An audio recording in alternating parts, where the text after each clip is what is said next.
Et avec nous pour parler de Vladimir Poutine, Hélène Blanc. Hélène Blanc, bonjour. Vous êtes Bonjour. donc politologue et criminologue, spécialiste du monde slave. Vous êtes auteur d'une vingtaine d'ouvrages, dont le dernier est sous presse. Il va sortir très bientôt. Il s'appelle Russia Blues. C'est 20 ans, un bilan des 20 ans après la chute de l'Empire soviétique, le bilan des années Poutine. Vous l'avez coécrit avec Renata Lenisk, qui est aussi politologue, Tout à fait. moldave. Un livre qui sort aux éditions Ginko. Vladimir Poutine est quasiment donc assuré de retrouver sa place au Kremlin pour un troisième mandat. Vous aviez prévu ce scénario il y a 12 ans. Qu'est-ce qui vous a permis d'être aussi perspicace ? Écoutez, je crois que nous avons, comme je vous ai dit, quelques compétences. Et puis, c'est pas très difficile. Je pense simplement, quand on a du bon sens, de penser que, ayant été plébiscité à la tête de la Russie et non pas élu, ayant fait tout ce qu'il fallait d'ailleurs pour arriver au pouvoir, je passerai là-dessus parce qu'on n'a pas beaucoup de temps, Poutine n'allait pas construire une démocratie, étant donné son passé, sa formation, son métier, et étant donné la façon dont il voyait l'avenir de la Russie. Il nous a promis en 2000 deux choses très importantes auxquelles beaucoup de gens ont cru, y compris certains spécialistes. Il nous a promis la verticale du pouvoir et la dictature de la loi. Et aujourd'hui, on s'aperçoit que ce n'est pas la verticale du pouvoir, mais la verticale de la corruption et la dictature de l'arbitraire. C'est terrible pour les Russes qui maintenant en ont pleinement conscience. Et alors, Poutine, deuxième homme le plus puissant au monde, selon le magazine Forbes, son palmarès 2011. Il fait face aujourd'hui donc à ce mouvement de contestation sans précédent. Il semble désarmé quand même. Qu'en pensez-vous ?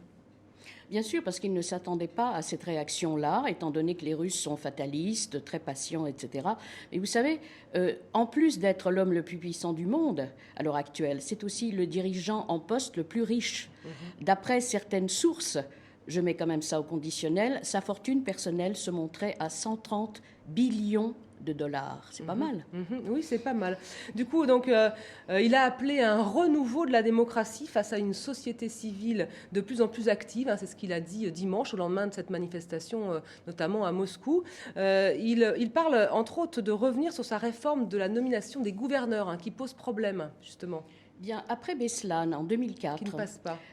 Vous vous souvenez de cette prise d'otage d'enfants dans une école qui s'est terminée par un massacre généralisé parce que les troupes russes ont donné l'assaut et que malheureusement cet assaut a été ordonné au plus haut lieu. Après cela, pour lutter contre le terrorisme, Poutine a pris quelques mesures. Il a commencé à nommer les juges et il a commencé à nommer les gouverneurs qui étaient précédemment élus. Sous prétexte de lutte contre le terrorisme. On ne voyait pas bien le rapport, mais je ne vois pas en quoi le fait que les gouverneurs soient à nouveau élus va changer quelque chose à la situation de la Russie. Il faut bien comprendre que ce pays ne produit pratiquement plus rien. C'est devenu uniquement un fournisseur de matières premières. Et il vit donc sur le gaz, le pétrole, les matières premières et les ventes d'armes.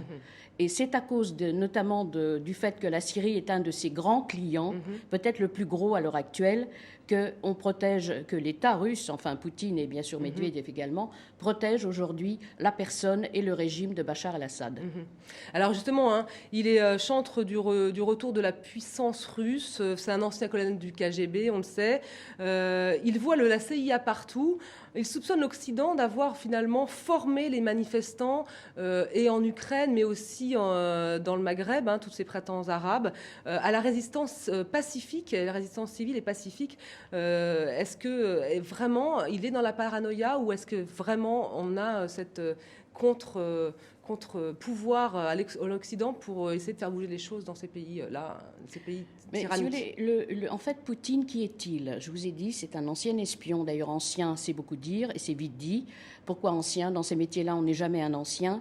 En arrivant au pouvoir, il a mis ses hommes, c'est-à-dire les hommes des services et les militaires, au poste clé, et l'État a été totalement verrouillé. Je ne vais pas vous refaire un bilan complet, mais on sait pertinemment que dans ce pays, il n'y a plus aucun contre-pouvoir, et que la vieille rhétorique soviétique de la guerre froide, du style tout est de la faute des Américains, revient très facilement dans sa bouche. Il faut comprendre que nous vivons dans une période de paix froide, et que le moindre incident fait revenir les anciens antagonismes. La guerre froide est pratiquement terminée, mais en fait, c'est pas aussi simple que ça. Des vieux réflexes. Alors, sur le dossier syrien, vous le disiez, il a cette vision souverainiste. Il a dit non à l'ingérence à l'ONU.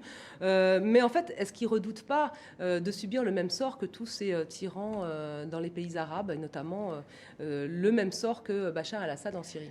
À mon avis, non, parce qu'il est persuadé d'être le tsar du pays et de toujours se sortir de toutes les situations. Il faut reconnaître que le tour de passe-passe de 2008, où Medvedev lui a en somme gardé la place au chaud pendant qu'il faisait un mandat sabbatique, et son retour actuel, tout à fait prévisible et que nous avons pronostiqué avec Renata Lesnik en 2012, là, ça a mis le feu aux poudres, quoi. Je veux dire, après des législatives truquées, puisque les élections en Russie, déjà à la fin d'Eltsine, c'était pas des vraies élections, puisque c'était les parrains et les oligarques qui les finançaient. Mais là, c'est très clair que depuis 2000, il y a un simulacre d'élection et que la société civile, qui peu à peu commence à exister, en a assez d'être traitée de la manière dont on les traite. Poutine et l'État en place, si vous voulez, les traitent comme des enfants sous-développés, incapables de penser par eux-mêmes, alors que ces gens-là réfléchissent, pensent, ce sont des gens intelligents qui sont au cœur de la situation. Donc ils voient bien où vont les choses. Ils voient bien que leur pays est en proie à une corruption qui n'a jamais existé. De 220 billions de livres, la corruption pour 2011, officielle, je veux dire, et plus tout ce qu'on ne sait pas. La fuite massive des capitaux. 20 millions de Russes en plus vivent sous le seuil de pauvreté depuis la crise, alors que le nombre des millionnaires et des milliardaires a doublé. De quoi mettre les Russes en colère. Merci de vos explications, Madame Blanc. Et puis je rappelle le titre de votre prochain livre qui vient de sortir de presse, Russie Blues, aux éditions Ginko. Merci beaucoup. Restez avec nous pour la suite de cette émission.